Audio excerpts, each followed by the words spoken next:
So we'll pick up with the tennis court oath. If it's a little review, it's a little review. Okay. So members of the Third Estate had been locked out of their meeting hall. They go and they meet on the King's indoor tennis court. While they're there, they take an oath to remain in session until they have written a constitution for France.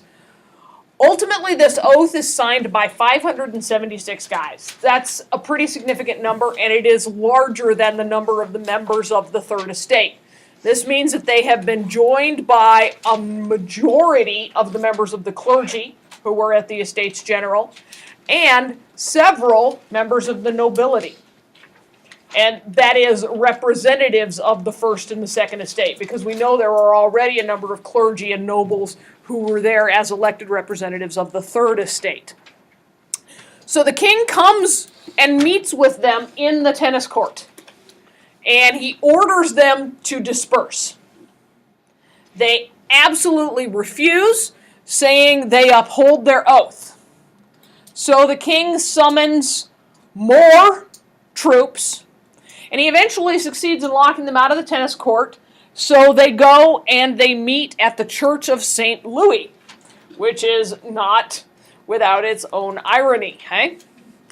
So they continue to meet at the Church of St. Louis. The king summons troops. Troops begin massing outside of Paris and around the village of Versailles.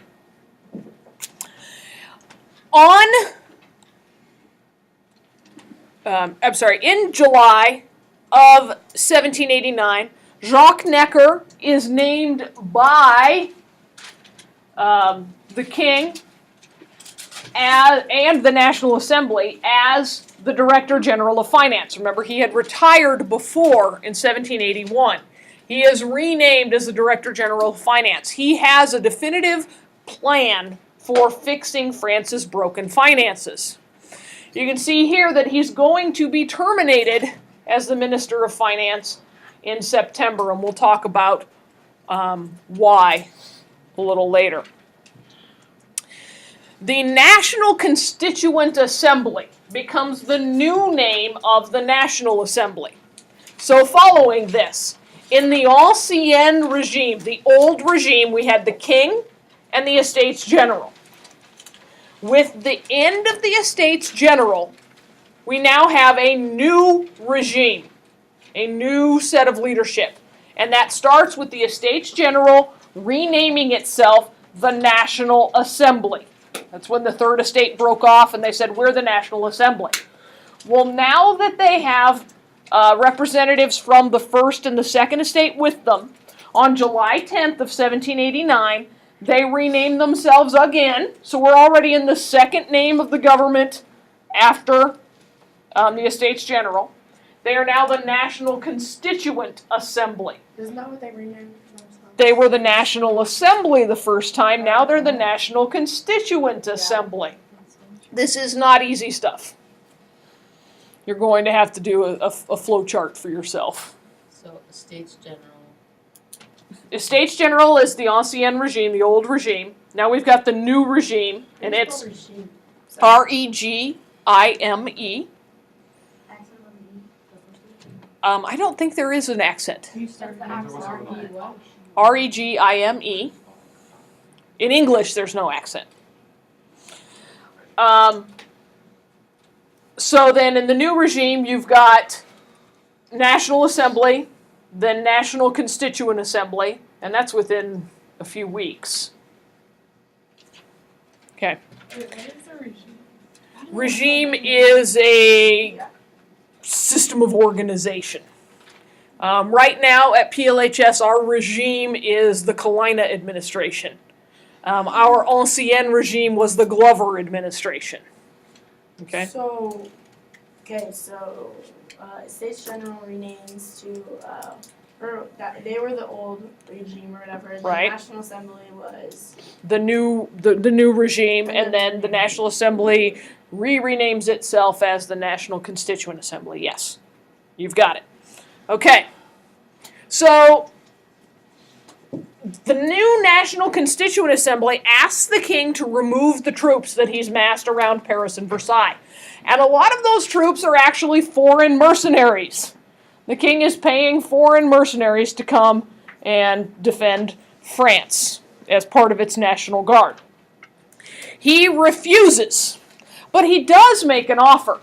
He offers to move the National Constituent Assembly to a town that is directly between Paris and Versailles. Now, where did I tell you the troops were massing? Around Paris and around Versailles. So he offers to move these folks who were meeting in Versailles to a town right in between Paris and Versailles, which would put them right between the king's armies and would cut them off from any support from Paris. The National Constituent Assembly pretty predictably says, thanks, but no thanks. Okay? Follow these dates. You don't have to memorize the dates, but you need to follow how quickly this stuff happens. So July 10th, all of this goes down. On the 14th of July, and this is a date you do need to memorize. July 14th, 1789. This is the official beginning of the French Revolution. They didn't know it then. Historians get to pick this stuff later.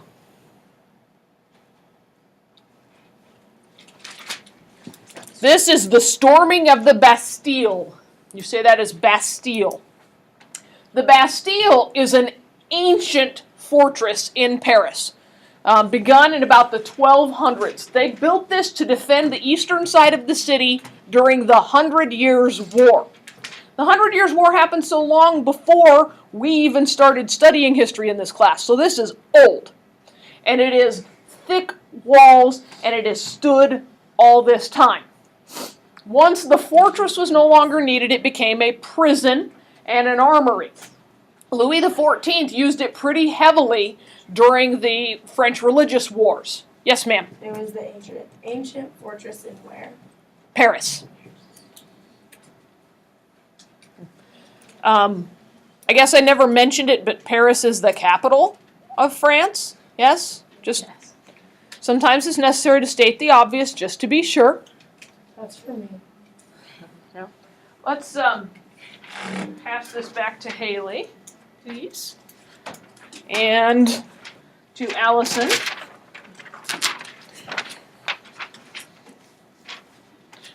Okay. So we've got an ancient fortress. It's now being used as a prison. Has anybody ever heard of a fella named the Marquis de Sade? No? How about sadism? Have you ever heard of sadism? Okay. If ever you get there and learn about him, this is the prison he ends up in. He's there for years. Now, this is not a prison like we think of prisons today. This was generally a prison for political prisoners and nobility, opponents of the crown. So when the Marquis de Sade moves in, he's got servants, he's got his butler, he brings tapestries and artworks and a library with him. It's cozy, okay? At the time that the Bastille is stormed, there are exactly 7 prisoners in the Bastille. The garrison manning the prison is manned by retired military folks who are living in the military retirement home called Les Invalides. Okay? Les Invalides. What's that sound like? Invalids. Those who are sick. Okay?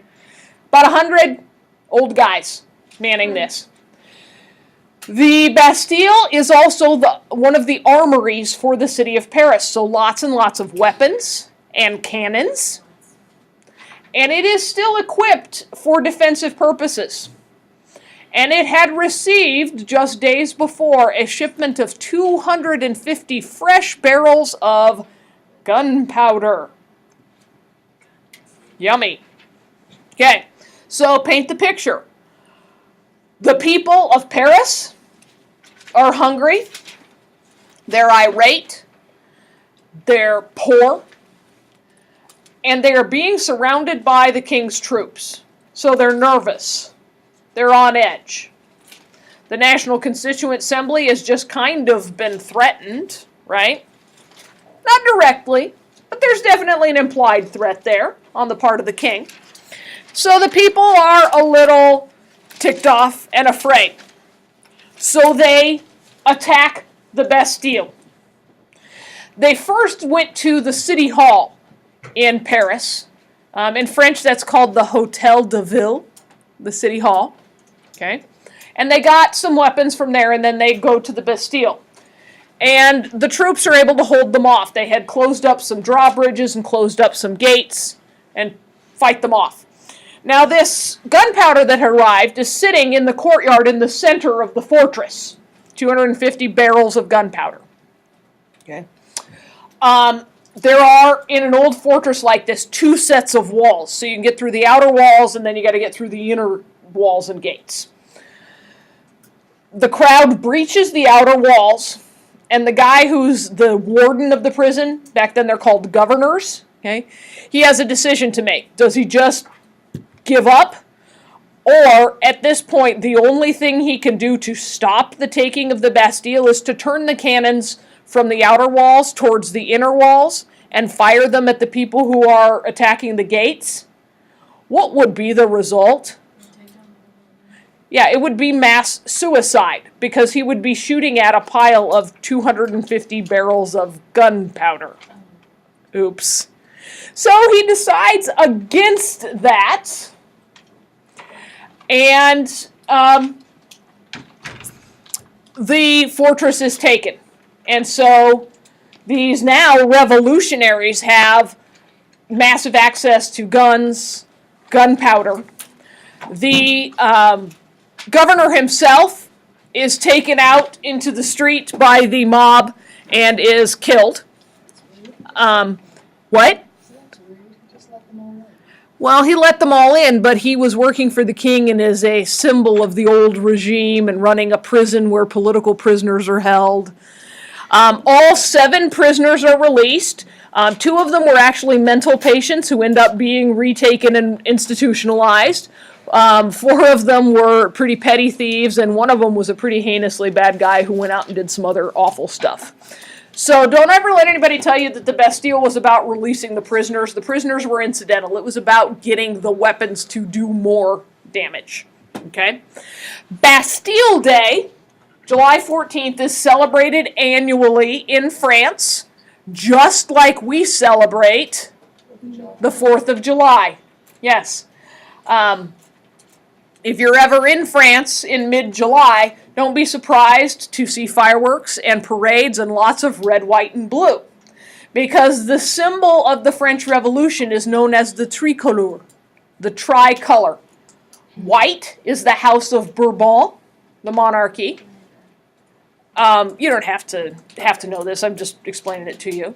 Red is the color of revolution of the revolutionaries. And blue is the color of peace. And so ultimately that's where we're going to go. Okay? So the tricolor becomes the symbol, and that's why France's flag today is and blue, right? Red, white, and blue, yes. And the tricolor. Okay. After the storming of the Bastille, the governor of Paris orders that it be torn down. And it is demolished, and pieces of it are distributed across France, where they are revered as symbols of the revolution.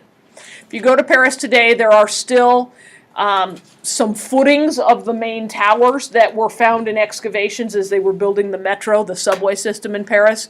But the Bastille is no longer there. There's an open courtyard that's called Place de la Bastille, but there's nothing to see. You can't go to the Bastille. Okay. On August 4th, 1789, the National Constituent Assembly issued what are known as the August Decrees. The August Decrees. What those do, 2 things. 1, they abolish feudalism.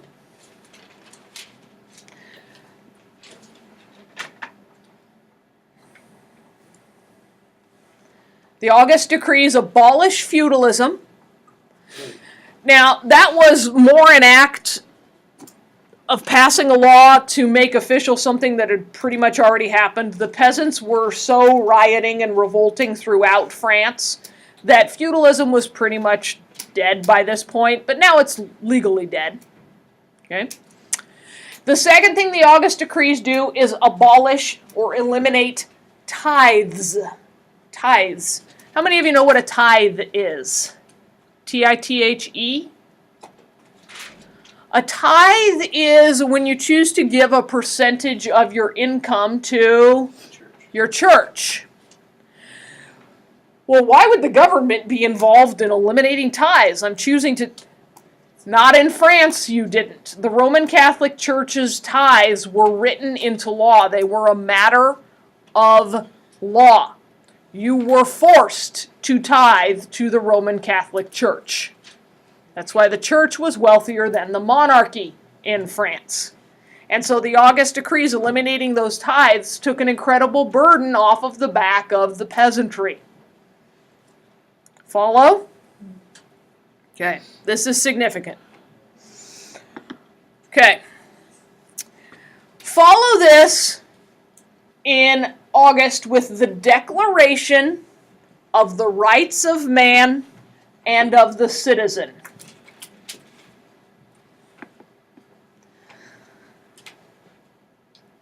This is not the Constitution that France has been looking for. This is more of a statement of intent or purpose. Think of it as similar to our Declaration of Independence. This is what we intend to accomplish, and we'll get there, even though we're not actually there now. Okay? The Declaration of the Rights of Man of the Citizen said essentially that men are born free and remain free and equal in rights. What does that mean for France? Men are born free and remain free and equal. Not necessarily democracy, but equality. What had France had for 1,000 years? What? An absolutist monarchy, but what about their system of organization of the people below the monarch? Yeah, the estates. The estates were essentially legal social classes, right? And depending upon which estate you're born into, you have more rights or less rights than others. So this is an official declaration on the part of the National Constituent Assembly to say, no more. No man has more rights or less rights than any other. The king is just another dude. Imagine how that went over in the royal household. The king is not really okay with this, but he can't really do anything about it right now. Things are kind of in a holding pattern. The National Constituent Assembly is working on writing a constitution. The king is out at Versailles. The armies are still hanging around. Paris is in turmoil after the Bastille. And then along comes early October. The grain has been harvested, right? Early October, you're harvesting. And so prices should be coming down for grain, right? It's harvest season, there should be plentiful grain. Except that this is the second year in a row in France where they have had a terrible growing season. And many of the grain crops are not any good.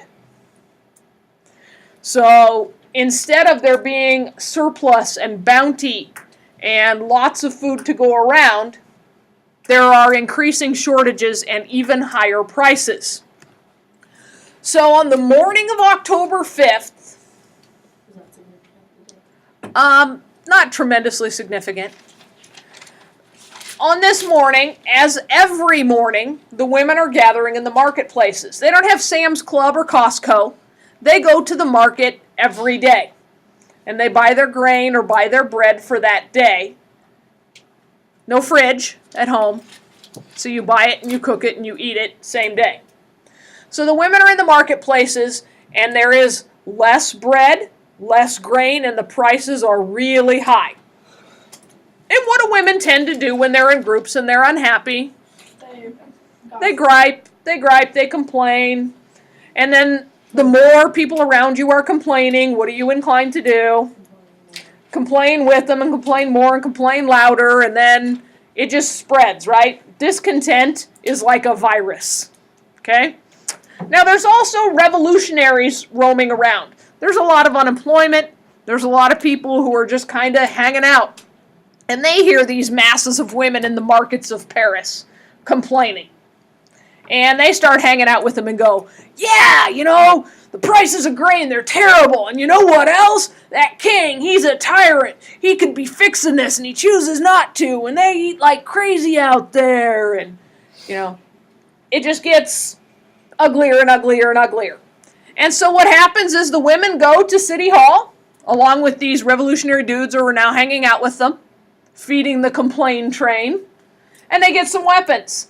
And they're like, you know what we should do? You know what we should do? We should go to Versailles and we should tell the king what's wrong. And they're like, yeah, that's a great idea. Absolutely, let's go. Okay, Versailles is like 20 miles outside of Paris. There's no bullet train.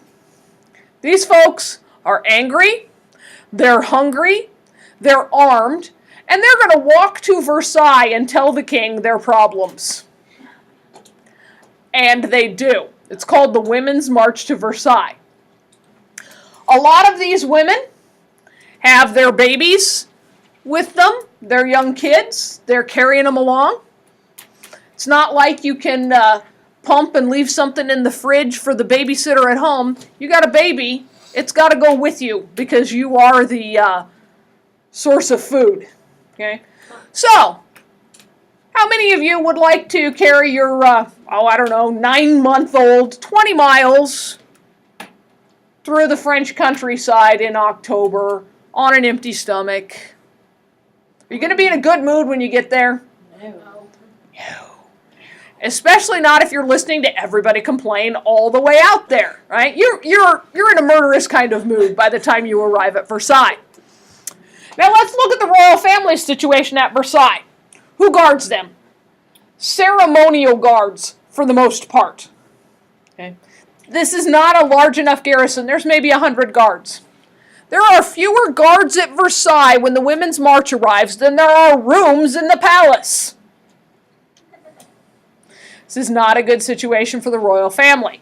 But the gates are all locked, the doors are closed, and the crowd just kind of mills around outside the gates to the palace, and they're pitchforks, torches. It almost looked like they were hunting Frankenstein. Okay. It's like in Cinderella. What? It's like in Cinderella when they were like outside the gate in the second one. Never seen it. Alright. But, okay, a la Cinderella. There's signs. So basically, they're laying siege to the palace. They're camping out outside the palace all night long. Okay?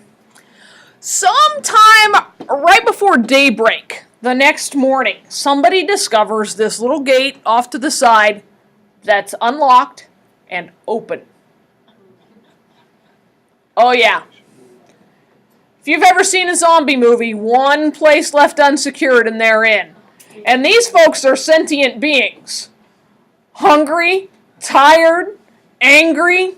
They are in through that gate in a heartbeat. They are into the palace and they go running through the halls searching for the queen's bedchamber. Uh-huh. If you're Marie Antoinette, you're a little freaked out by now, yes? Yeah. Oh, yeah. That's weird. Yeah. So she flees with her children and close maids, the nannies, and runs to the door of the king's bedchamber through a back hallway. And she's pounding and pounding and pounding and pounding, let me in, let me in, let me in, because there are guards in there with him. Nobody in the king's bedchamber can hear them pounding on the doors because there's so much noise and chaos going on. They finally get in just before the crowd gets to them, so they're all safe in the king's bedchamber. But now they're totally trapped and undefended. So ultimately, the king is taken out on a balcony to address the crowd, and they're like, arr, and had they had rotten vegetables, they probably would have eaten them, but they would also have liked to have thrown them at the king. It is not a warm reception. Now they want to see the Queen. And so she's taken out there, and the reception is slightly warmer for her. Now, how many of you have ever heard that Marie Antoinette said, "Let them eat cake"? Okay. Yeah? She never actually said that. Okay, that is a misconstruing of history. What happens is Marie says to someone, "What are these people so ticked off about?" Okay, this is a sign for you that the royal family really was disconnected. They lived lavishly, they ate very well. They had no idea. She says, "What are these people so upset about?" And someone says to her, "Well, they're upset because they have no bread." And the story goes, because who made up the story? Who writes history? The victors. And so the victors are going to further justify their revolution, right? And so you got to make the queen look bad. And so they have her say, "Well, if they have no bread, then let them eat cake." Now, why does that make her look really stupid? Because we need flowers. You need flour to make cake, and you need Flour to make sugar, which is even more expensive than flour. Okay? Flour is at least grown at home. There's no sugar coming from France. So she looks like a total fool in that story. What she actually said is, "Well, then why do they not get some?" She didn't know about the poor harvest. She didn't know about the famine going on, because she had 8 different kinds of bread on her table at every meal. How would she know? Now, not being apologetic for them, because could they have known? Had they wanted to know, could the royal family have known? Yeah. Absolutely. Absolutely. Okay. So, now they've got the king and the queen. By the way, in the process, they've killed several of the royal guards.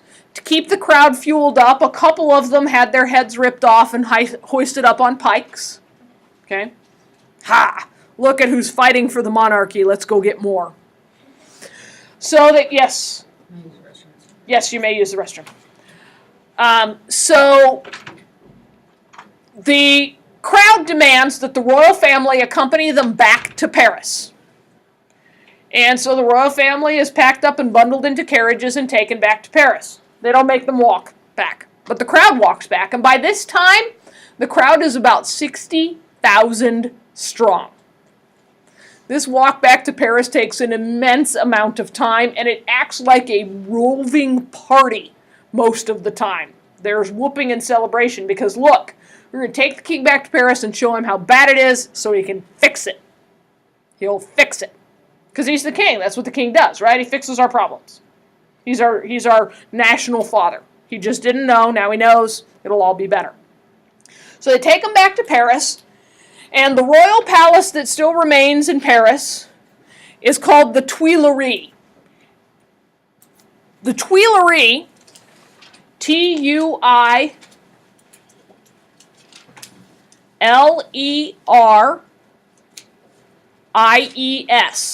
the Tuileries Palace.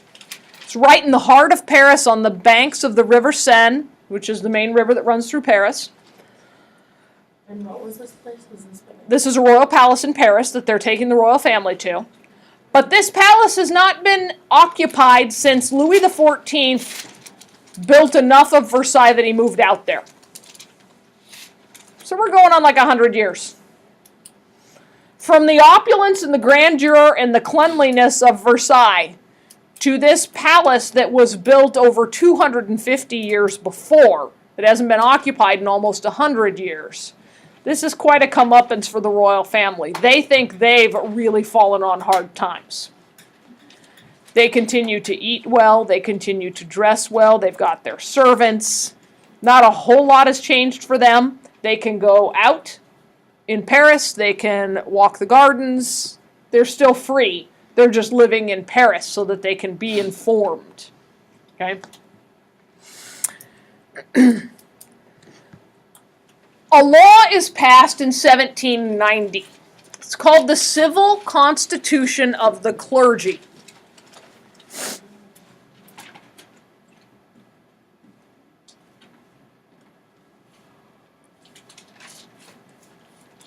already the National Constituent Assembly had confiscated church lands. The French government now owns all the land that the Roman Catholic Church had owned in France. What the civil constitution of the clergy does is it eliminates monastic orders. A monastic order is what priests take to become a priest. So the civil constitution of the clergy, civil means governmental constitution of the clergy. What they are saying is that the Roman Catholic Church in France is now run by the secular government, not by the Pope.